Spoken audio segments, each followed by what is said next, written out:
I'm Andrea Lutz. COVID-19 cases continue to rise in the Treasure State. New cases hit the 175 mark along with 3 new deaths, bringing that total to 80. The highest number of new COVID-19 cases are in Yellowstone County with 75. Hospitalizations are also on the rise, going from 77 to 97. And the total number of COVID-19 cases across the state now over 5,300.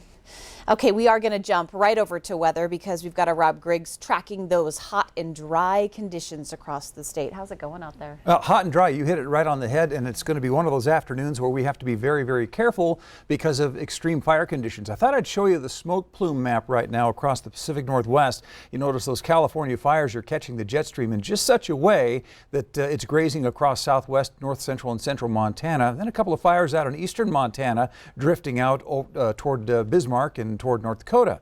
But the real concern we have right now, red flag fire warnings from Montana to Wyoming and Idaho, and then south and to the west. Low humidity, high temperatures, and occasionally gusty winds coming along with those thunderstorms that might pop up later on. All of that creating the potential for wildfire problems. So once again, let's be very careful, and I'll have a complete forecast for you in just a second, Andrea. All right, Rob, thanks for that. And because of those recent hot and dry weather conditions, of course, another fire is being reported burning in our state, this one near Dillon. This is the Bear Creek fire. It has doubled in size, and the fire started just yesterday at around 10 a.m., so it's now about 200 acres. It's burning in the Lemhi Pass area on the Dillon Ranger District of the Beaverhead Deer Lodge National Forest. Officials say the fire is very active, but they do not know the cause of it. Smoke is visible from Dillon and Salmon, Idaho. The public will get its first look at the newly minted Biden-Harris ticket. This afternoon, Joe Biden makes his first appearance with Kamala Harris since announcing her as his running mate. Natalie Brand has more details from Wilmington, Delaware. Media staked out Kamala Harris's Washington, D.C. home before she headed for Delaware to be introduced as Joe Biden's vice presidential pick this afternoon. You ready to go to work? The Biden-Harris campaign released a new video this morning showing the moment when Biden asked Senator Harris to join his campaign. She also detailed her biography as the daughter of immigrants from Jamaica and India and her record as a senator and prosecutor. Is the answer yes? The answer is absolutely yes, Joe, and I am ready to work. Today's event here in Delaware is the in-person unveiling of the new Biden-Harris ticket. The two appeared together back in March when Harris endorsed Biden despite a sometimes contentious rivalry on the campaign trail.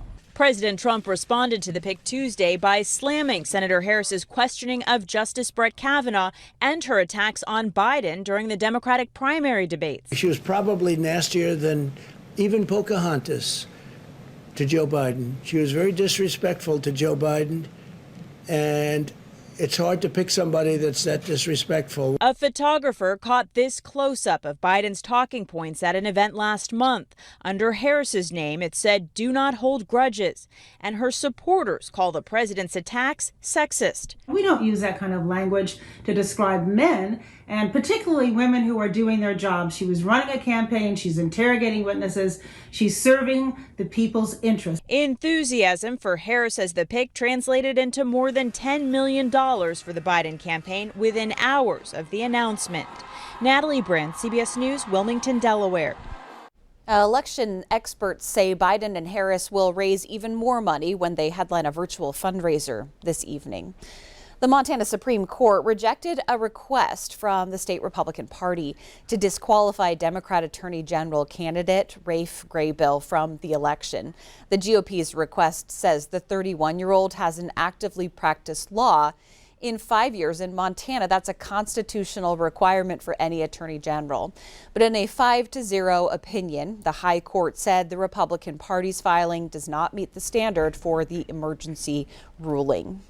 The Montana Green Party and those candidates, they want a federal judge to guarantee they're on the ballot this November. So they filed a lawsuit in response to a state judge's ruling that hundreds of signatures used to qualify the candidates could be removed. The judge said the state Republican Party concealed its role in qualifying the Green Party. It was appealed to the state Supreme Court, But the court battles continue under a looming deadline. Ballots must be certified for printing by August 20th. There is some positive news on the economic front. Montana economists predict unemployment rates will improve when students go back to school. Those with the Montana Department of Labor say in some districts, schools are the biggest employer. Last year, Montana public schools employed around 26,000 people. Then it doubled to almost 40,000 with private schools and universities. This means parents returning to work also could stimulate the economy. We know that there's 100,000 kids whose only parent is in the workforce. So when schools closed, those parents needed to figure something else out, right? They had to take time off work. Maybe the kids went to grandma's. And experts say Montana's economy is recovering well compared to the rest of the United States. However, areas like the Flathead, they rely heavily on tourism, have a ways to go. We do have a warning to tell you about a new scam affecting Montanans. It comes from scammers claiming to be from the Montana State Gaming Commission. They're asking people to send $600 for a chance to win $1 million. Attorney General Tim Fox says legitimate lotteries don't require people to send in money. Plus, the Montana State Gaming Commission, it doesn't exist. The Gaming Control Division regulates the gambling that takes place in Montana. The Transportation Safety Administration says it's screening more guns than usual at airports. In fact, TSA says the rate of people trying to keep guns in their carry-on has tripled. Last July, the agency screened 5 guns per million passengers. 80% of those guns were loaded. Atlanta, Denver, and Dallas saw the most people trying to bring firearms on a plane. UPS customers can expect to pay a little bit more to ship their packages. The company announced the addition of $4 per package depending on weight. UPS says additional charges will help handle the expected surge of packages during the upcoming holiday season. And the company already saw a steep increase in packages during the pandemic. Retailers and sellers are expected to pass the costs on to customers. We do have more news to come on the new news. As college students head back to the books, they're finding the classrooms will be easy to get to, but housing, a different story. We're looking at the lack of inventory in our college towns. But of course, first we're going to visit with Rob Griggs as he is up next with that statewide weather forecast.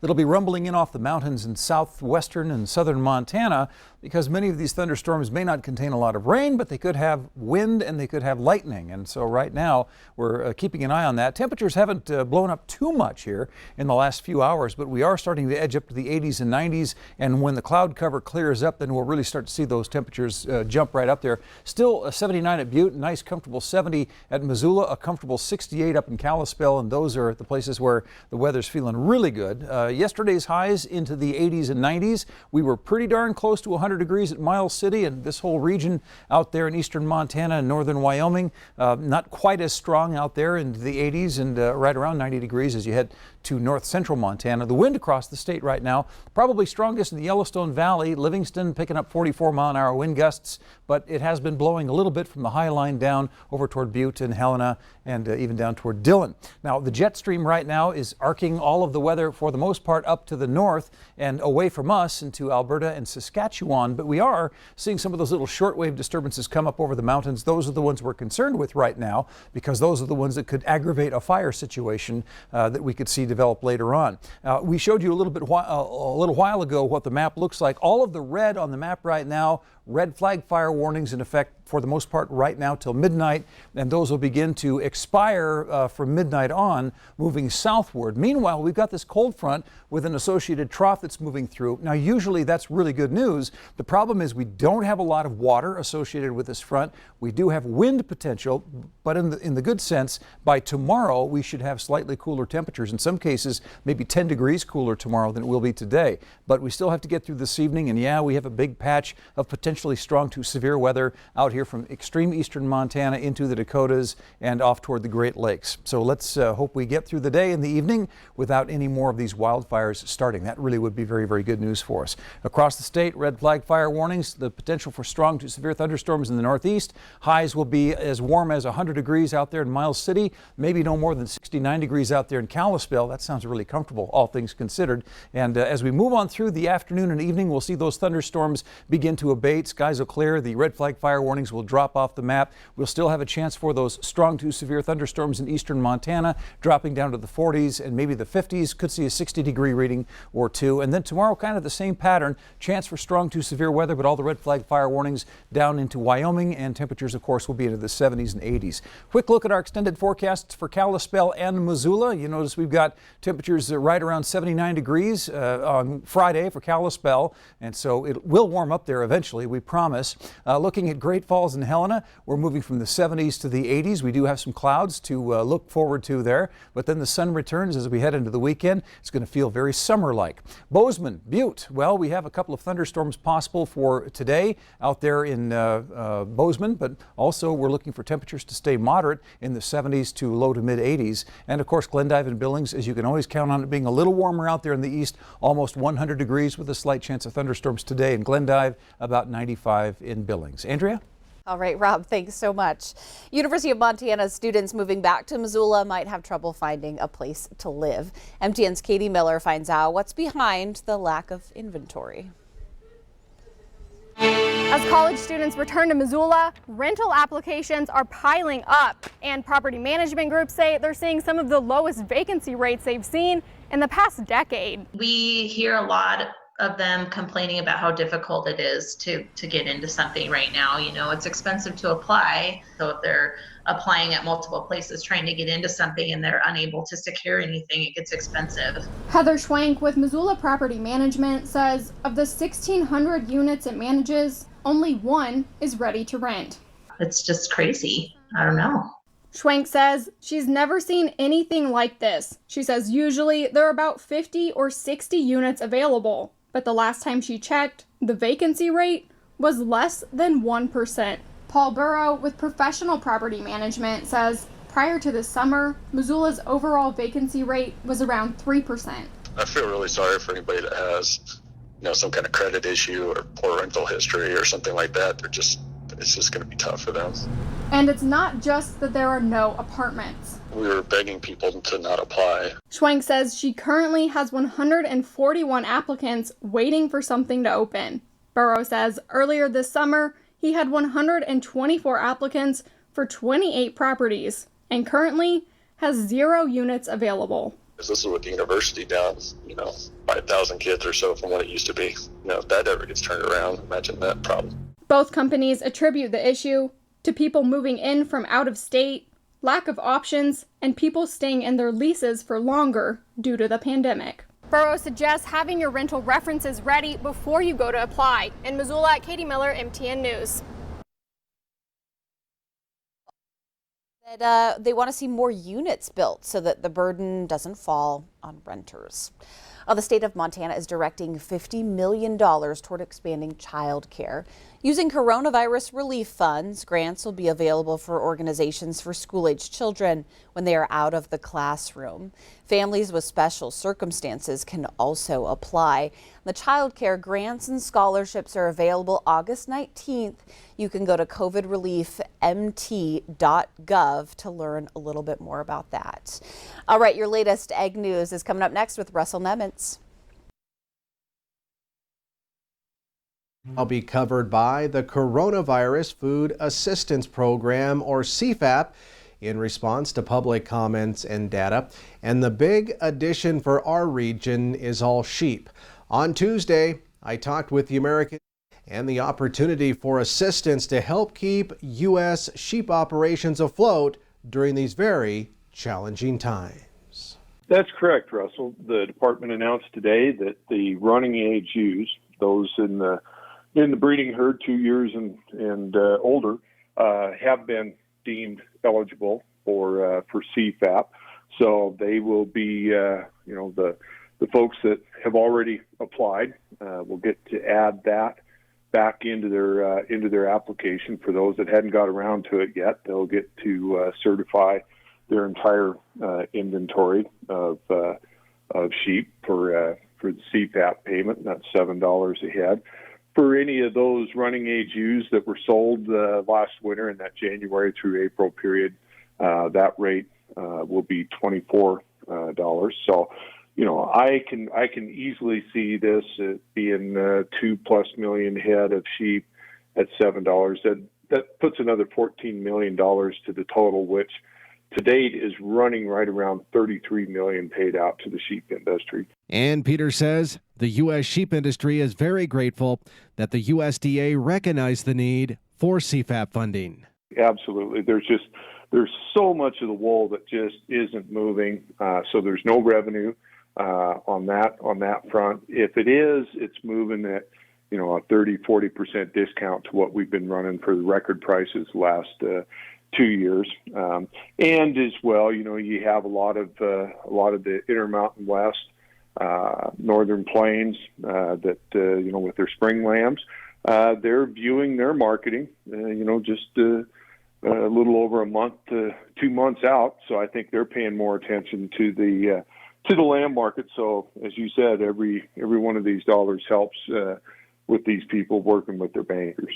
Now, in addition to adding more eligible commodities for CFAP, like all sheep, the USDA also extended the sign-up deadline for CFAP from August 28th to September the 11th.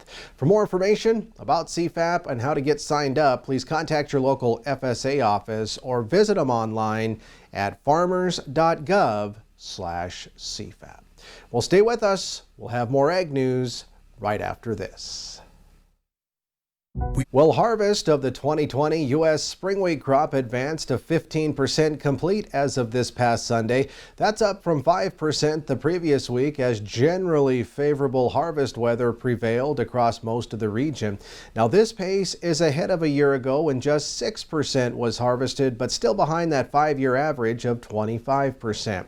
Weekly harvest gains were most significant in South Dakota, up 24 percentage points there. Montana up 14 points and Minnesota up 12%. Meanwhile, progress is most advanced in South Dakota at 59% complete, followed by Minnesota at 19% harvested, Montana at 15%, and North Dakota at 7% harvested. Well, that's a look at your farm and ranch news. Have a great day. Older people with asthma may need to be a little bit careful when it comes to severe weather. That's because thunderstorms can trigger severe asthma attacks. It's new research that's finding when a thunderstorm hits, emergency room visits for seniors rise. Hospital visits peaked a day before storms. Then after storms were over, the rate of ER visits went down. Interesting study there. Yeah. Something else to watch when you are outside is all that smoke that we see during the summer here in Montana. It's settling in, and there's plenty of it out there, as we saw a little bit earlier. Hopefully we don't have any new sources of smoke today, but the red flag fire warnings that are posted all across the state and into Wyoming and Idaho, obviously conditions with super low relative humidity, high temperatures, and potentially gusty winds that come along with some of these dry thunderstorms. It's a recipe for disaster. So let's be sure we're very, very careful out there. Tomorrow, slightly cooler temperatures once that cold front passes, and maybe we'll be clear of some of the wildfire concerns for a little while. That sounds really good. Yeah. All right, Rob, thanks for that. Everyone have a great day.